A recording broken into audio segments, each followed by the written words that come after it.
Hey everyone, I'm Princess Link, and back with more The Dark Secret of Animal Crossing. So, part 6. Hurry up and wait. Okay. It was the same pattern over and over here. The rise before the fall. Everything seems to be looking up, getting better. You can see the proverbial light at the end of the tunnel. And then the hammer drops and you pound it to a level you didn't know you could sink to. But somehow life goes on. I was so lucky to have Penny. If I were alone, this new knowledge might have been the end of me. Might have made me finally give up, roll over, and die.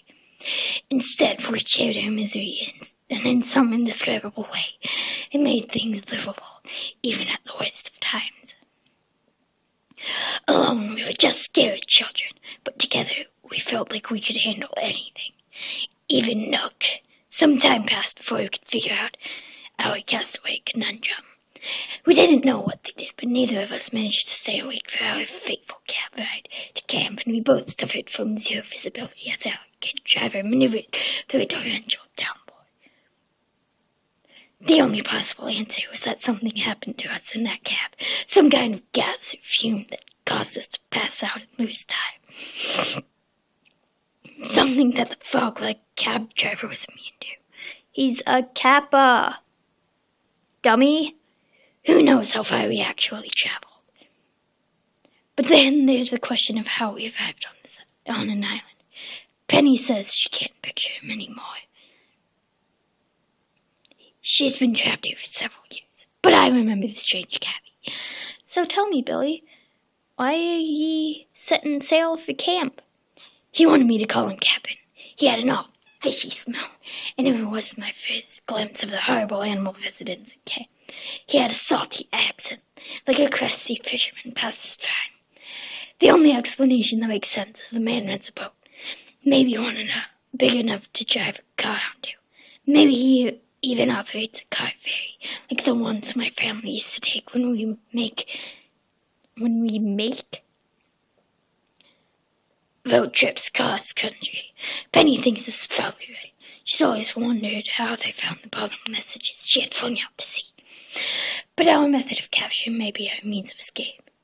Looking out at the map we stitched together, there seems to be two logistical locations where a ferry or boat might be docked on the western or eastern tips where there didn't appear to be an enclosed camp.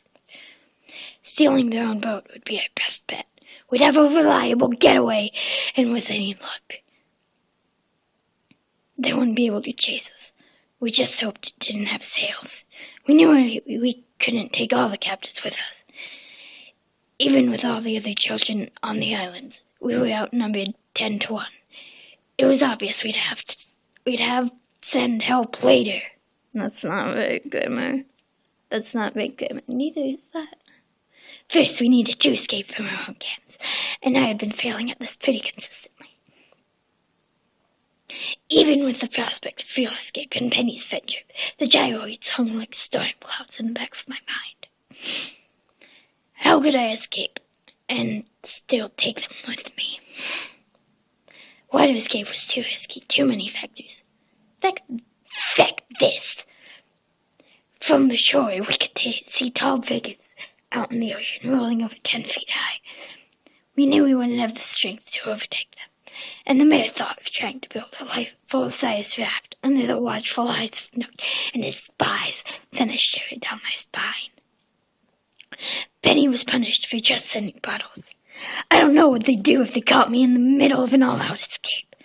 Not to mention that Captain and his boat, which we suspected used to patrol the surrounding waters. But Crownside looked equally impossible. Feck this! Just like my town, and I can only assume all the rest. Penny reports guard dogs permanently on duty at the camp gates. The only times the gates would be open were to move animal residents in or out, which they would only do when they were sure nobody was watching.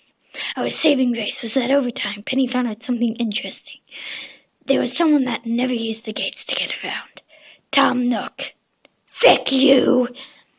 We need to know how Nook traveled between camps after he closed up his shop every evening. Penny Penny's problem was that he was almost never in her town anymore, which is where I came in. I wondered why I saw so much of Nook, if there were so many different camps to watch over. Are there Tom Nook copies all over the island? That seemed far-fetched, even after the fecked-up things we've seen so far. No, what probably happened is that Nook will concentrate on fresh meat, spend most of his time on new campers until he's managed to break them, or feels confident that they're too stupid to understand what's going on. I've been giving him trouble, so he may have been sticking around longer than usual. I would never have figured out all of this on my own.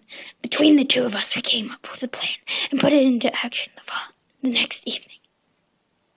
It's go time. Nook doesn't use the gates to get around the island, and we don't want the guide dogs messing with the plan. As inconspicuously as possible. I spent the day digging for fossils in front of my camp gate. Penny helped me come up with a design for a pit trap that he laid over the holes to camouflage them. What? What? If the guides were to come charging out the gates, that should slow them down. My next problem was that once Nook emerged from his shop in the evening, it would be tricky to shadow him.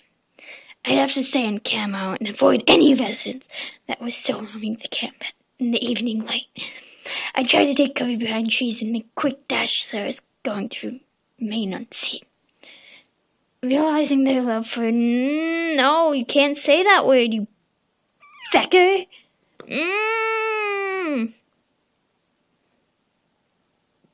Stupid bullshit festivals.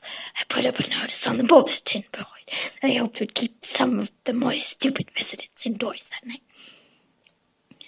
10/19/7. That was yesterday, actually.